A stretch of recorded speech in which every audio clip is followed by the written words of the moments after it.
கர்த்தர் நல்லவர், அவர் கிருபை என்றும் உள்ளது. ஆமென். எதற்காக பிடித்தாரோ அதை பிடித்துக்கொள்ள நான் ஓடிக்கொண்டிருக்கிறேன். கர்த்தர் நல்லவர். அந்த பர்பஸ் ரொம்ப முக்கியம். காட்ஸ் பர்பஸை நாம பிடிச்சுக்கிறது இல்லை.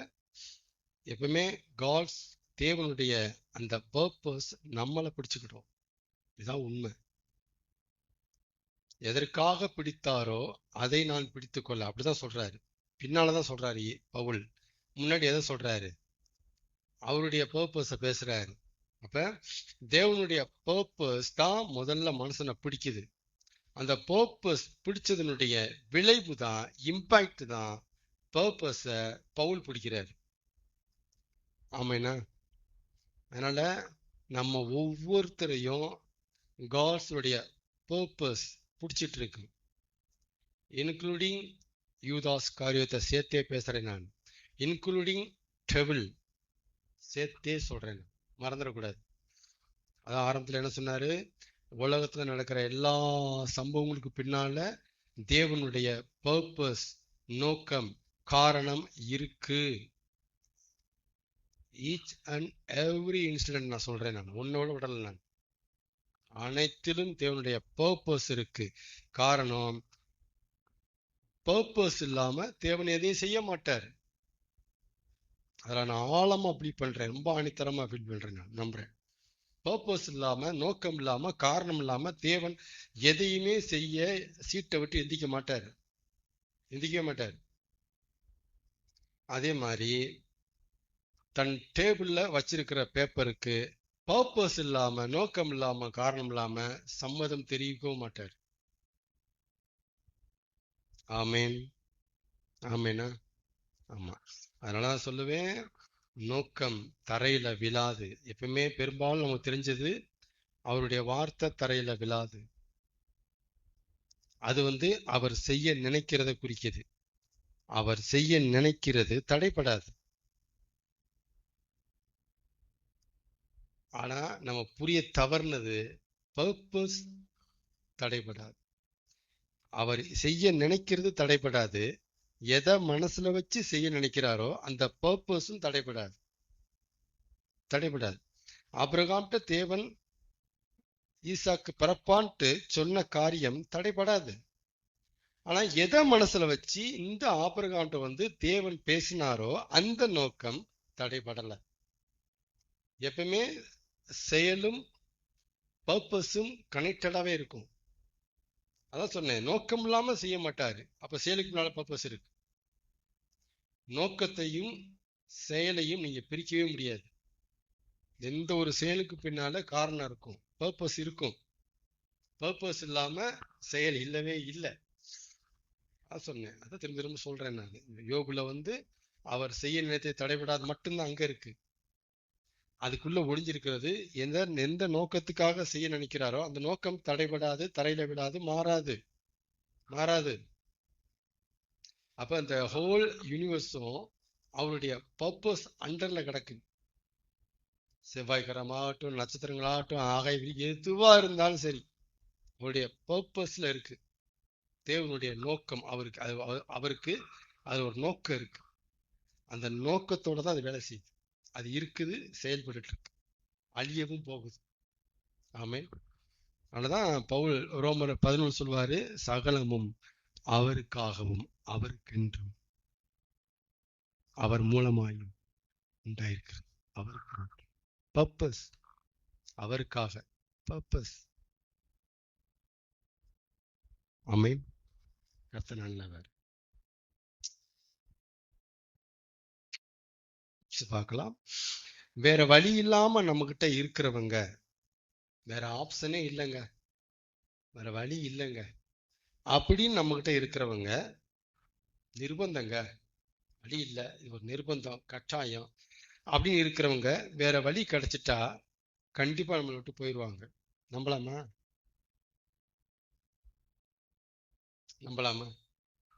வேற ஆப்ஷன் இல்லை, வேற வழி இல்லை, வேற வழி தெரியல, ஒண்ணுமே இல்லை, எல்லா பக்கமும் அடைச்சு கிடக்கு, வேற வழி இல்லைங்க, வேற வழி இல்லாம வேலை பார்க்குறேங்க, வேற வழி இல்லாம இருக்கிறேங்க அப்படின்னு சொல்றவங்கள நீங்க அப்படியே கணக்கு போட்டுக்கணும். அப்ப வேற வழி கிடைச்சா நம்மகிட்ட இருக்க மாட்டாங்கன்னு அர்த்தம்.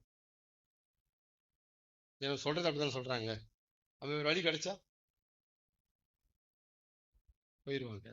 அதனால என்ன சொல்ல வர்றாரு அப்படின்னா, வேற வழி இல்லாம நம்ம கிட்ட இருக்கிறவங்கள நம்பி எந்த பிளானும் பண்ணக்கூடாது. எந்த பிளானும் பண்ணக்கூடாது, ஏமாந்துருவான். எந்த கமிட்மெண்ட் பண்ணக்கூடாது. இதெல்லாம் பிசினஸ் பீப்புளுக்கு தெரிய வேண்டிய சத்தியம். ஃபேமிலி ஹெட்டுக்கும் தெரிஞ்சிருக்கணும், இதெல்லாம் தெரிஞ்சிருக்கணும். ஜென்ரலாக தெரிஞ்சுக்கூடிய சத்தியம், எஸ்பெஷலி பிசினஸ் பீப்புளுக்கு தெரிஞ்சிருக்கணும். வேற வழி இல்லாம ஒருத்தர் வேலை பார்க்கறானா அவனை நம்பி ஜாப் எடுக்க முடியாது, கோட்டை போட்டுருவோம். ஆமென். அதே நேரத்துல வேற வழி இருந்தும் நம்ம கிட்ட இருக்கிறவங்கள நம்பி தாராளமா எல்லாம் செய்யலாம். வேற வழி இருந்தும் நம்மகிட்ட தான் இருக்கிறாங்க, அவங்கள நம்பி நீ என்ன வேணாலும் செய்யலாம், தைரியமா இறங்கலாம் காரியத்துல. வேற வழி இருந்தும், வேற வழி இல்லாம இருக்கிறவங்களும் உண்டு, வேற வழி இருந்தும் இருக்கிறவங்களும் உண்டு. ஆமேனா? சரி, நீங்கெல்லாம் கர்த்தர்ட்ட வேற வழி இருந்திருக்கீங்களா, வழி இல்லாம இருக்கீங்களா?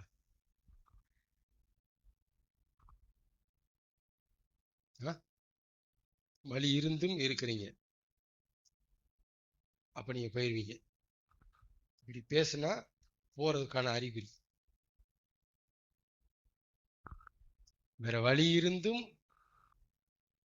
வேற வழி இருந்தும், வேற வழி இருந்தும் அவர்கிட்ட இருக்கிறீங்கன்னு சொல்றீங்களா? அப்படியா? என்ன வழி இருக்கு? என்ன வழி இருக்கு? தப்பு. வேற வழி இல்லாம கர்த்தர்ட்ட இருக்கிறோங்கிறதான் கரெக்ட். ஏன்னா வேற வழி சத்தியமா உண்டாகாது. வேற வழியே இல்லை. வானத்தின் கீழும் பூமியின் கீழும் நாம் ரட்சிக்கப்படுவதற்கு அவருடைய நாமமே அல்லாமல் வேறே நாமம் இல்லை. வேற வழி இல்லை, வேற வழி இல்லை.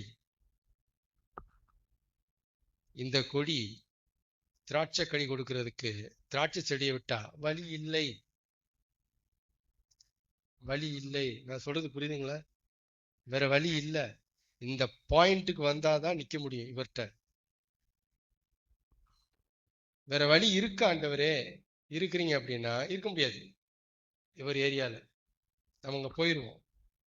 ஏன் ஒருத்தன் கிடையா கிடக்குறான் கர்த்தருக்கு காத்திருக்கிறானா? வேற வழி இல்ல, வேற வழி இல்ல.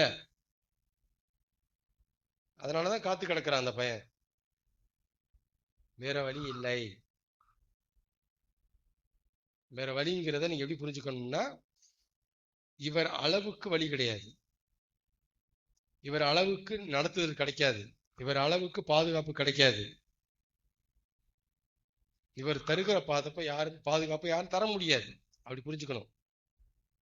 பாதுகாப்பு உண்டு, இவர் தருகிற அளவுக்கு பாதுகாப்பு இல்ல. சமாதானம் உண்டு, இவர் தருகிற சமாதானம் இல்ல. இல்ல, அதெல்லாம் வேறு வழி இல்லை. வேற நாதி இல்லை. இதை புரிஞ்சாதான் இங்க இருக்க முடியும். இந்த அங்கு கூட சமாதானம் இருக்கே, இந்த அங்கு கூட சந்தோஷம் கிடைக்கணும், போயிடுவாங்க, போயிடுவாங்க. இதை புரிஞ்சுக்க தெரியணும். ஆமென். கொலோசியர் 3:15 டிப்ஸ். கொலோசியர் 3:15. கொலோசியர் 3:15. சீக்கிரம், நிறைய இன்னைக்கு பேசலாம், பார்ப்போம். கொலோசியர் 3:15.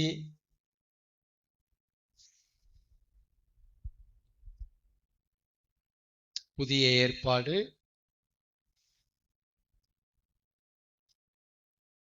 கொலோசியர் 3:15. வாசிக்கலாமா? வாசிங்க.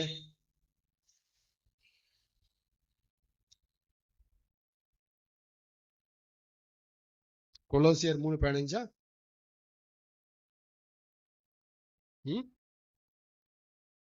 சரி, வாசித்து முடிங்க.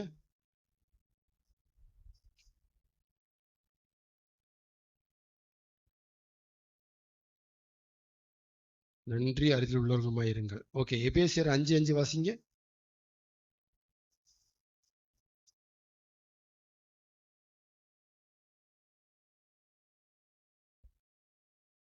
ம் ம்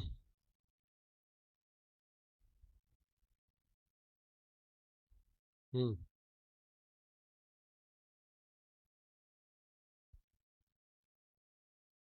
அதுல எழுதியிருக்கிறார் பவுல், விக்கிரக ஆராதனைக்காரனாகிய, எப்படி எழுதுறாரு? பொருளாசைக்காரனாவது. இன்னொரு இடத்துல பைபிள்ல வருது, பவுல் எழுதுறாரு, விக்கிரக ஆராதனையாகிய பொருளாசைன்னு எழுதுவார். விக்கிரக ஆராதனையாகிய பொருளாசை.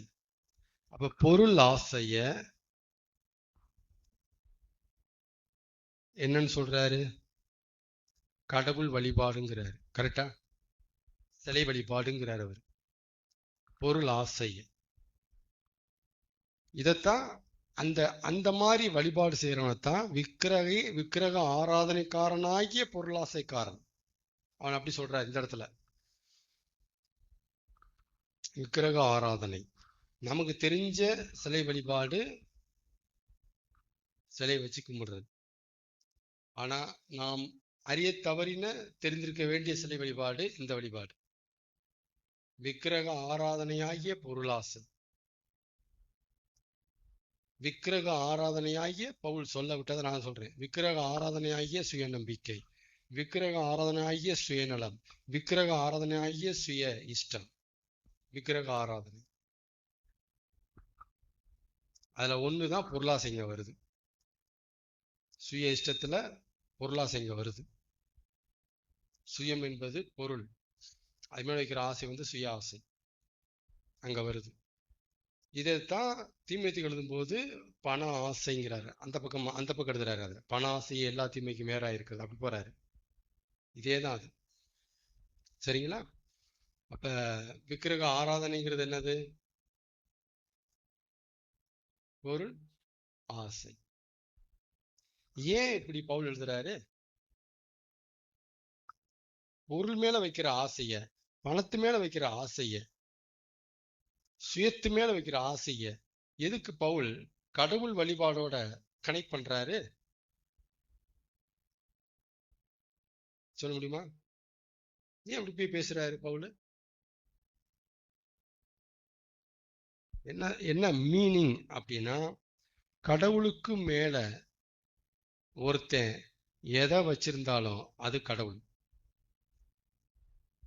ஒருத்தன் தான் கும்பிடுகிற கடவுளுக்கு மேல, கடவுளை காட்டிலும் கடவுளுக்கு மேல எதை வச்சிருந்தாலும் அவன் கும்பிடுறது கடவுள் இல்ல, கடவுளுக்கு மேல வச்சிருக்கிறதான் கடவுள். இதுதான் உண்மை. இதைத்தான் பவுல் இன்டைரக்டா அங்க கொண்டு வர்றாரு. படிப்பை ஒருத்தன் வச்சிருக்கிறான் கடவுள், பணத்தை வச்சிருக்கிறான் கடவுள், திறமை வச்சிருக்கிறான் கடவுள். கடவுள் எதா வச்சிருந்தாலும் கடவுள். இதுதான் ஆண்டவர் நம்மகிட்ட பேசுறது. தேவனை காட்டிலும் நம்ம எதை முக்கியமா வச்சிருந்தாலும் அதுதான் தேவன். அதுதான் நமக்கு தேவன். தேவன் கிடையாது, நாம கும்பிடுற தேவன் கிடையாது. நாம வணங்குகிற தேவனுக்கு மேல நாம எதை முக்கியமா வச்சிருந்தாலும் அதுதான் தேவன் அப்படின்னு ஆண்டவனோட ஏற்கனவே பேசியிருந்தார். புரிஞ்சுக்கிட்டீங்களா? அப்ப ஏன் பொருள் ஆசையை போய் சுய ஆசைகளை போய் கடவுளோட கனெக்ட் பண்ணாருன்னா, நீ கடவுளுக்கு மேல வச்சிருக்கிற ஆசை யார் மேல இருக்கணும்? ஆசையெல்லாம் நீர்தான் ஐயா, அப்படித்தானே பாடணும். அப்ப தேவன் மேல இருக்கிற ஆசையை விட சுயத்தின் மேல இருக்கிற ஆசை அதிகமானா விக்கிரக ஆராதனை. அது விக்கிரக ஆராதனை. அதனாலதான் பழைய ஏற்பாட்டுல நீங்க படிச்சீங்கன்னா, ஏசாயா, தீர்க்கதரிசி, எரேமியா எல்லாத்திலும் படிச்சீங்கன்னா இது வரும். நான் சொல்றது வரும். நீ மரங்களின் கீழே வேசித்தனம் பண்ணினாய், நீ மேடைகளின் மேலே விபச்சாரம் பண்ணினாய், உன் நாயகன் வழிபோக்காய் வந்தான். இப்படிலாம் பேசுவார். அப்பெல்லாம் நீங்க சொல்ற இந்த விபச்சாரம் கிடையாது. உன்னை ரட்சித்த தேவனை விட்டுட்டு நீ இன்னொன்னு தேடின பத்தியா? விபச்சாரம். விபச்சாரம் பண்ற நீ. ரொம்ப தெளிவா அந்த வசனம் அங்க வரும். நான் சொல்றதெல்லாம் அங்க வரும். சரிங்களா? அது நேரடியா போய் தாக்குனாரு. நீ என்னை விட்டுட்டு நீ தோப்புகளுக்கு மரம் நடுவில் நீ ஆராதனை பண்ணிட்டு இருக்கிற, விபச்சாரம் பண்ற, என் நேச குமார்த்தி விபச்சாரம் பண்ணி பாழாய் போனால் இப்படியே பேசுவாரு. அந்த விபச்சாரம் கிடையாது, இந்த விபச்சாரம். அப்ப கடவுளை மாத்துறது விபச்சாரம், கடவுளுக்கு மேல உன்னை வச்சிருக்கிறது விபச்சாரம். என்ன சொல்ல வர்றாருன்னா, கடவுளை ஓப்பனா இஸ்ரவேலர்கள் மாத்திட்டாங்க. அது வந்து விபச்சாரம். ஆனா விசுவாசிகள் மறைவா இன்டெரக்டா கடவுளை மாத்துறாங்க. கும்பிடுறது கர்த்தர், ஆனா கடவுளுக்கு மேல ஒன்ன வச்சு கடவுளாக்குறாங்க. இன்டைரக்டா இங்க கடவுளை மாத்திட்டு இருக்கிறாங்க. புரியுதா என்ன சொல்றேன்னு? டைரக்டா மாத்துனாங்க இஸ்ரவேலர்கள், விபச்சாரம் சொல்லிட்டாரு, விபச்சாரம் பண்ண அப்படிங்கிறாரு. ஆனா நம்ம ஆட்கள் இன்டைரக்டா மாத்துறாங்க, வெளியே தெரியாது. அதான் பொருளாசை காரணம், விக்கிரக ஆராதனைக்காரனாகிய பொருளாசைக்காரன், இவெல்லாம் அங்க வர முடியாதுங்கிறார். இவன் அங்க வர முடியாதுங்கிறார். ஆமேனா? ஆமேன். அதனுடைய டெப்த் உங்களுக்கு புரியுதுங்களா? ஏன் இப்படி பவுல் சொல்ல வந்தார்னா, பழைய ஏற்பாடு உங்களுக்கு புரியணும், இவர் எப்படி சத்தம் போட்டிருக்கிறாரு. அப்ப இன்னைக்கு ஏன் பொருளாசையை போய் எப்படி சொல்றாங்கன்னா, கடவுளுக்கு மேல வைக்கிறாங்க, அதனால அது கடவுளா மாறுது. அப்ப கடவுளா மாத்தியாச்சு. விக்கிரக ஆராதனை விபச்சாரம். நம்ம தெரிஞ்ச விபச்சாரம் பிசிக்கலா, ஆனா ஸ்பிரிச்சுவல் விபச்சாரம் இது. கடவுளுக்கு மேல ஒன்ன வச்சு விபச்சாரம் பண்றது, இது விபச்சாரம். ஆமேன். ஆமேனா? இதை புரிஞ்சுக்கிட்டீங்களா? தன் புருஷனுக்கு மேல மனைவி எதை வச்சிருக்கிறாளோ அதான் அவள் புருஷன். அது புரிஞ்சுன்னா இது உங்களுக்கு புரிஞ்சிடும். உங்களுக்கு அது புரிய வரணும். இது புரிய வரணும்.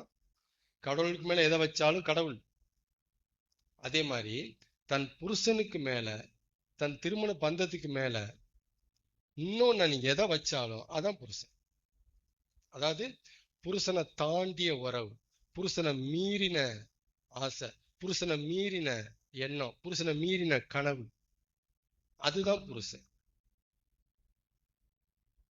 இன்னைக்கு நியூஸ் எடுத்து பார்த்தீங்கன்னா, திருமணத்தை மீறின உறவு சாதாரணமா நியூஸ் போட்டு இருக்கிறாங்க. திருமணத்தை மீறின உறவுல இருந்ததுனால புருஷன் மனைவியை கொண்டுட்டான், அது ஒரு செய்தி.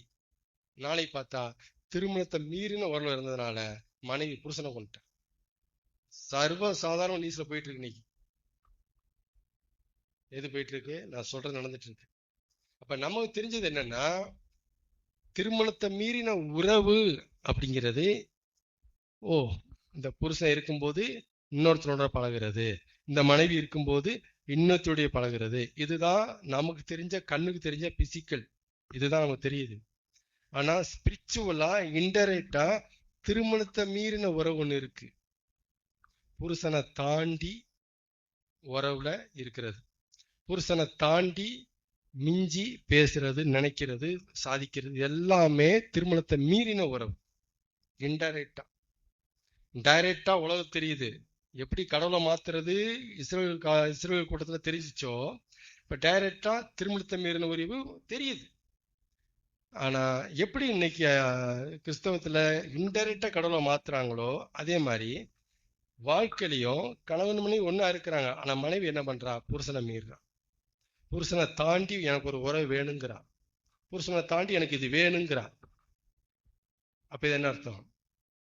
இதுவும் திருமணத்தை மீறின உறவு. இட்ஸ் ஈக்குவல் டு விபச்சாரம். இது ஒரு விபச்சாரம். இதெல்லாம் பதியட்டும், இது ஒரு விபச்சாரம். அப்படி பண்ணக்கூடாது. விபச்சாரம் பண்ணாதான் விபச்சாரம் கிடையாது, இன்டைரக்டாவும் விபச்சாரம் பண்ணலாம். நம்பலாம் அந்த வார்த்தையை? விபச்சாரம் போய் பண்ணாதான் விபச்சாரம் கிடையாது, இன்டைரக்டா விபச்சாரம் பண்ணலாம். அதுதான் இயேசு சொல்லி காமிச்சாரு, ஒரு ஸ்திரீ இச்சையோடு பார்க்கிற எவனும் அவளோட விபச்சாரம் செய்தாயிற்று. ஸ்பிரிச்சுவல் இன்டைரக்ட் இருக்கு, நம்ம பைபிள்ல தான் இருக்கு. நம்ம அதெல்லாம் புரிஞ்சுக்க மாட்டோம், படிச்சுக்க மாட்டோம். அப்ப ஆண்டவர் இது எதுக்கு பேசுறாரு அப்படின்னா, கடவுளுக்கு மேல எதை வச்சாலும் கடவுள், புருஷனுக்கு மேல எதை வச்சாலும் புருஷன். திருமணத்தை மீறின உறவு, அது படைப்பாளியை மீறின உறவு, விபச்சாரம். ஆமேனா? ஆமேன். இந்த விபச்சாரம் பண்ணாம இருப்போம், ஆனா அந்த விபச்சாரத்தை பண்ணிட்டே இருப்போம். அதாவது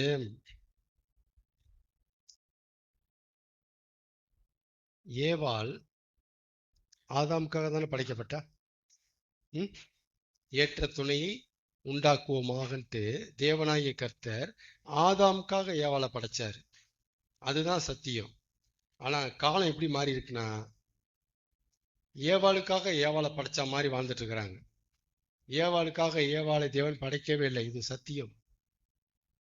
ஒரு ஸ்திரிய, ஒரு பெண்மணிய ஸ்திரீக்காக அவர் படைக்கல, புருஷனுக்காக படைச்சார்.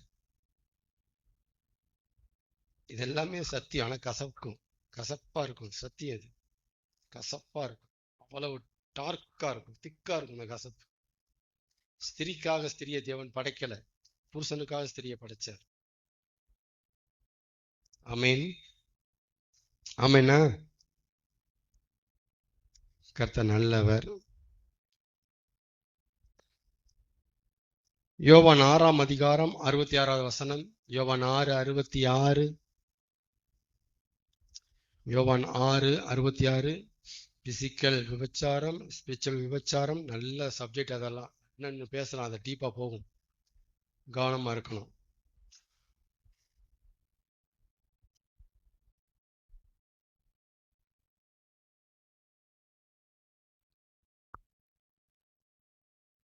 யோவான் 6:66 வாசிக்கலாம். ம் ம் ம் ம் சத்தமா வாசிக்கலாம். ம் ம் இருக்கிறீர்களோ என்றார். அடுத்த வருஷம் தான் வாசிக்கலாம். யோபு 13:15. யோபு 13:15.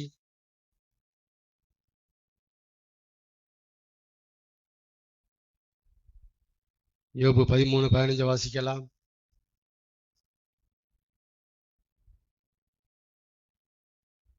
பார்க்காம சொல்லணும் இந்த வசனத்தெல்லாம். இன்னும் மனசுல போல உங்களுக்குன்னு, இந்த நம்பர்ஸ் மனசுக்குள்ள போகல. அவர் என்னை கொன்று போட்டாலும் அவர் மேல் நம்பிக்கையாயிருப்பேன், ஆகிலும் ரூபகாரம் பண்ணுவேன். கர்த்தர் நல்லவர். யோபுடைய நல்ல ஒரு ஸ்டேட்மெண்ட். நம்ம அடிக்கடி படிக்கிறோம், அறிஞ்சிக்கிறோம், பேசுறோம். கர்த்தர் நல்லவர்.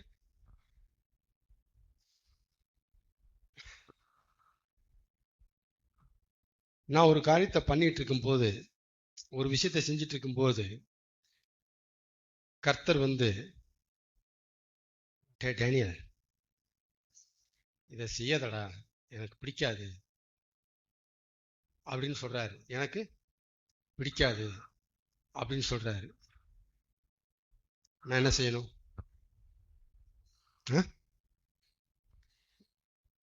கர்த்தருக்கு பிடிக்காதுன்னு சொல்றாரு. அப்ப நான் என்ன செய்யணும்?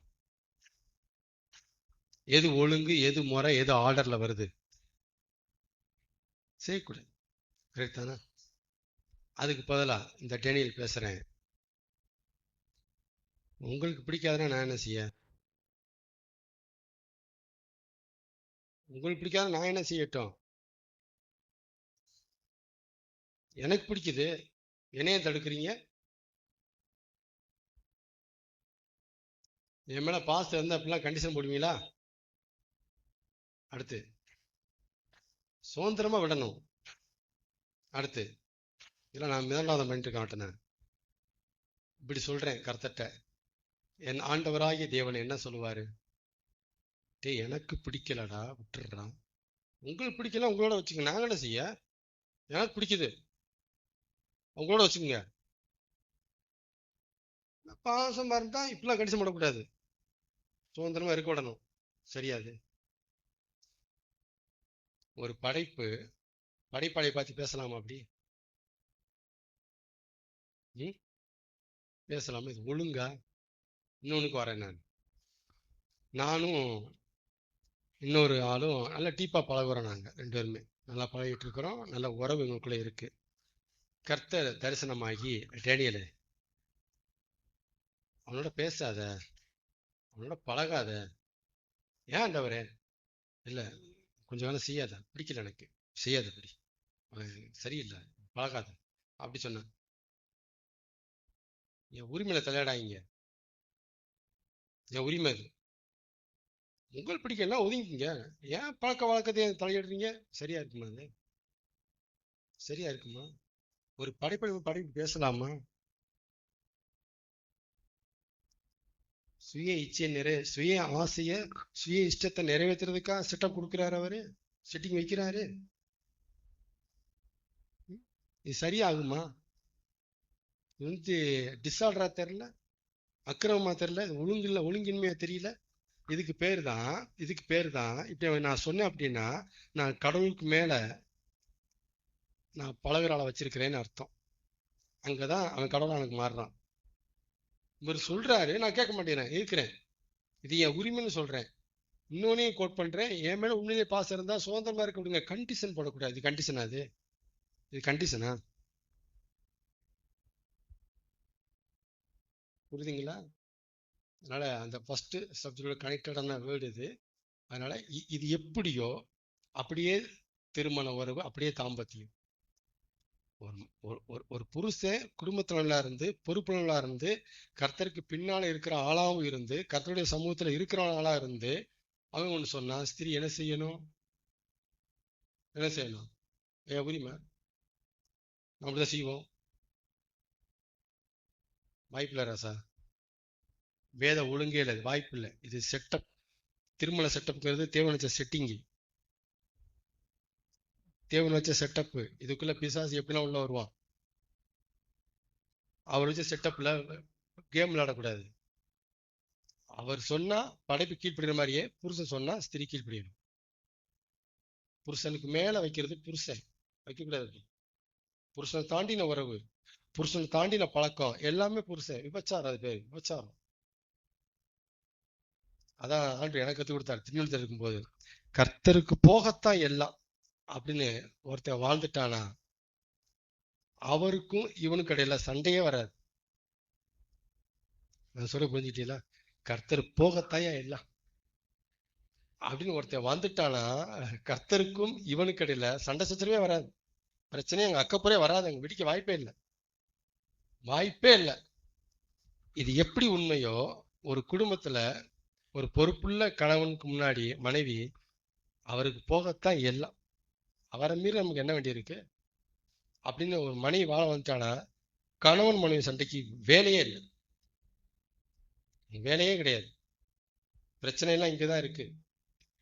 மிஞ்சி தாண்டி ஒரு உறவு தேவைப்படுது, ஒரு பழக்கம் தேவைப்படுது, அங்கதான் பிரச்சனை வெடிக்குது. அந்த விபச்சாரம் தான் பிரச்சனைக்கு காரணம். அதை விபச்சாரமா பார்க்க தெரியல, அதை வந்து ஒரு புருஷனா பார்க்க தெரியல. இதெல்லாம் கண்ணு திறக்கணும். ஸ்பிரிச்சுவல் பிரச்சனை நான் பேசுறது எல்லாமே. அதனால பிரச்சனை இருக்கதான் செய்யும். ஏன் சண்டை வருதுன்னா இப்படிதான் வரும். ஆமேனா?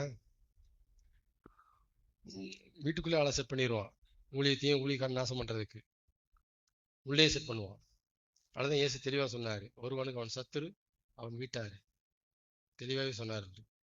அங்கேயே உள்ள வருவான். கர்த்தர் நல்லவர். அதனால இந்த பாயிண்ட் எல்லாம் கொஞ்சம் டிப்ஸ் மாதிரி புரிஞ்சுக்குங்க. ஏவாள் ஆதாமுக்காக தான் படைக்கப்பட்டா, ஏவாளுக்காக ஏவாள் படைக்கப்படலை. ஒரு பெண்ணுக்காக படைக்கப்படுறதில்ல, ஆணுக்காக தான் படைக்கப்படுறான். இதுதான் ஒழுங்கு, தேவன் மனசுல வச்சு செஞ்சது. இதைத்தான் நினைச்சு செஞ்சு படைச்சாரு. ஐயோ ஆதாம் தனியா இருக்கிறது நல்லது இல்லையே, ஏற்றத்துணை உண்டாக்கும், ஆதாமுக்காக ஏவாளை படைச்சார். ஐயோ ஏவாள் இல்லாமல் நல்லாவா இருக்கு, ஒரு பெண் வேணுமே, அப்படி படைக்கல அவரு. ஆதாம் தனிமையா இருக்கு நல்லதில்லையேன்ட்டு படைச்சார். ஆண் தனியார் நல்லதில்லையேன்னு படைச்சார் பெண்ணை. ஐயோ பெண் நம்ம நல்லாவா இருக்கு உலகம், அப்படி படைக்கல அவர். பெண்ணுக்காக பெண்ணை படைக்கவில்லை, ஆணுக்காகத்தான் பெண்ணை படைத்தார். இதை பைபிளை நம்புறவங்க இதை நான் சொல்ற நம்பி ஆகணும், நம்பிதான் ஆகணும். அப்ப ஆணுக்காகத்தான் பெண்ணை படைச்சாரு, புருஷனுக்காகத்தான் மனைவியை படைச்சார். புருஷனை மீறி போகக்கூடாது மனைவி. அது வந்துட்டு பைபிள் படி டிஸார்டர், அக்கிரமம். அது அக்கிரமம், கவனம், அக்கிரமம். கர்த்தர் நல்லவர். அப்ப யோவான் 6:66 யோபு 13:15 அந்த நிறைய சிக்கல் இருக்கு. அதுல யோபு வந்துட்டு ஏத்துவனை சொல்றாரு, சீசருக்கு வந்துட்டு இயேசுவை புரிச்சிக்காம வெளியே போறாங்க. இதைத்தான் ரெண்டு படிச்சோம். அப்படிதானே? யோபு போல்டா பேசின வார்த்தை. யோபு 13:15 என்ன சொன்னாரு? அவர் என்னை கொன்று போட்டாலும். யோவான் 6:66 சீசர்கள் இயேசுவை புரிஞ்சுக்காம வெளியே போறாங்க. சரியா? ரெண்டுமே நடக்குது. ஒருத்தர் போக மாட்டேங்கிறாரு, பலர் போயிட்டாங்க. ரெண்டுமே வித்தியாசமா காட்டுறேன் நான். ஒருத்தர் யோபு போக மாட்டேன் நிக்கிறாரு அவரை விட்டு. ஆனா ஒரு பெரிய கூட்டம் இயேசு விட்டு போயிருச்சு.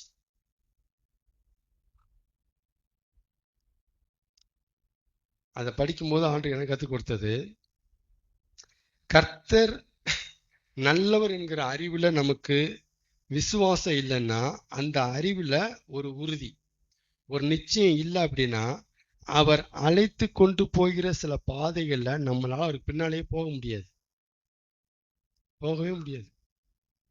அவர் அழைச்சிட்டு போன ஒரு பாதை தான் யோபுடைய பாதை. அவர் அழைச்சிட்டு போன ஒரு பாதை தான் யோவான் 6ஆம் அதிகாரம்.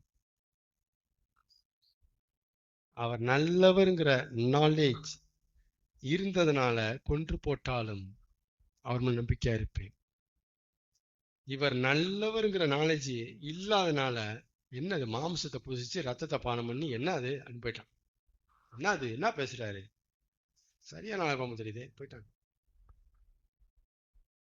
நல்லவருங்கிற நாலேஜ் இல்லை. அவர் நல்லவர் என்பதற்கும் அவர் அழைத்து கொண்டு போகிற அந்த பாதைக்கும் சம்பந்தமே இருக்காதான். அதனாலதான் சொல்றேன், ஏங்க சில பாதையில அவருக்கு பின்னால நம்மளால போக முடியல. ஏன் அப்படின்னா அவருடைய கேரக்டருக்கும் அவர் நம்மளை நடத்தி கொண்டு போற பாதைக்கும் சம்பந்தமே இருக்காது, சம்பந்தமே இருக்காது. அப்படிதான் இருக்கும் பாதை. அந்த சம்பந்தமே இல்லாத நேரத்துலதான் அவர் நல்லவருங்கிற நாலேஜினுடைய யூசேஜ் அதிகமா நமக்கு தேவைப்படும், அதிகமா பயன்படும். அவர் நல்லவர். அதான் எப்பவுமே சொல்லுவேன் நானு, கர்த்தர் நல்லவர் என்று காண்பிக்கக்கூடிய நம்ப வைக்கக்கூடிய சம்பவங்களை விட கர்த்தவர் நல்லவர் தானோ என்று சந்தேகம் தரக்கூடிய சம்பவங்களே வாழ்க்கையில் அதிகமா சம்பவிக்கும்.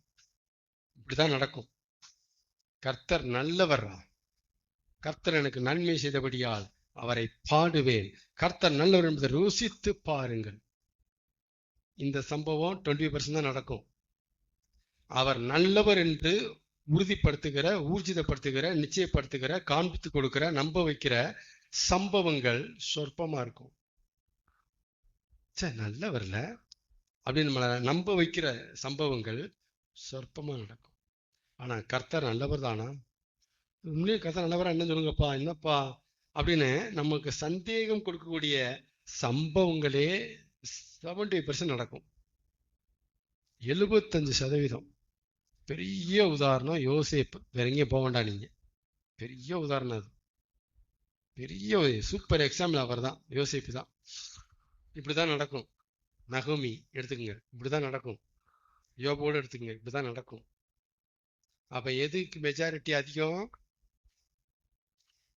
கர்த்தர் நல்லவர் நம்ப வைக்கிற சம்பவங்கள் இல்ல, கர்த்தர் நல்லவர் தானா அப்படின்ட்டு சூழ்நிலையே நம்மகிட்ட பேசும். நல்லவர் தானா, மாட்டுக்கு நம்பிட்டு இருக்கோம் தெரியுது. இல்ல நல்லவர்னா அப்படி இது எப்படி அப்படின்னு சூழ்நிலை எழும்பி நம்மளை கேட்கக்கூடிய சூழ்நிலைகளே அதிகமா சம்பவிக்கும். சொல்றது உண்மை, இப்படிதான் சம்பவிக்கும். எல்லாம்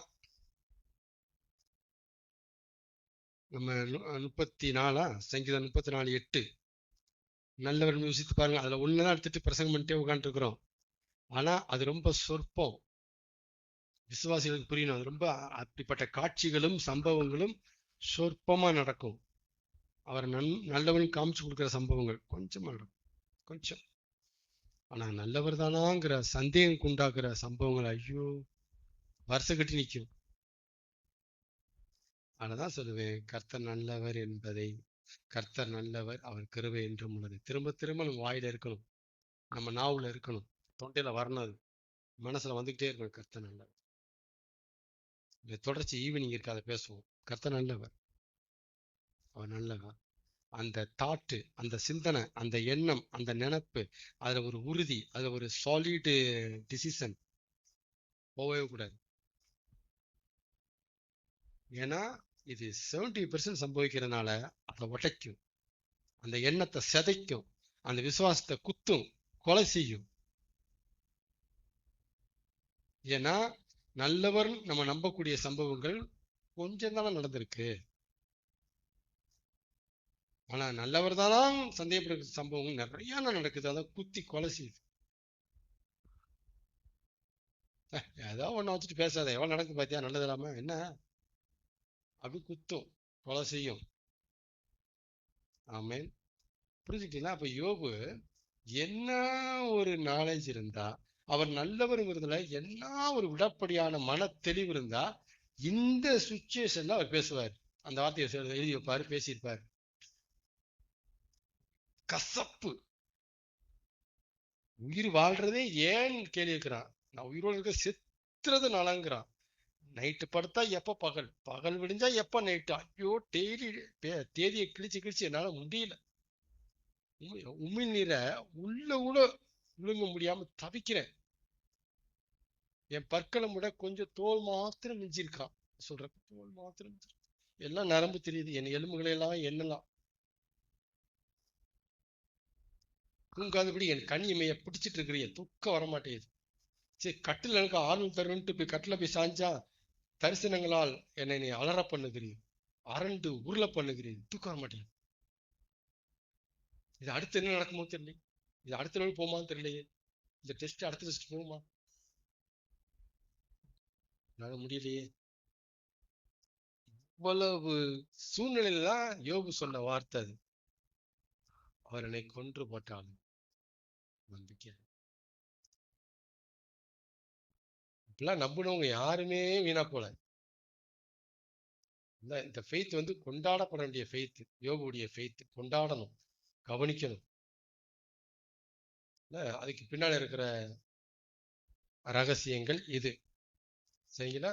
அதனால அவர் அழைத்து கொண்டு போகிற பாதையில நம்ம தைரியமா போகணும். அப்படின்னா அவர் நல்லவருங்கிற அந்த புத்தி, அந்த நினப்பு, அந்த ஃபெய்த்து, அந்த பார்வை, வெளிச்சம், கோணம் இல்லை அப்படின்னா வாய்ப்பே இல்லை. அதுதான் நிறைய கேஸ் வாஸ் அவுட் போயிடுச்சுங்க. பைபிள்ல போயிட்டாங்க, இருக்கு பைபிள் போயிட்டாங்க. ஆமென்.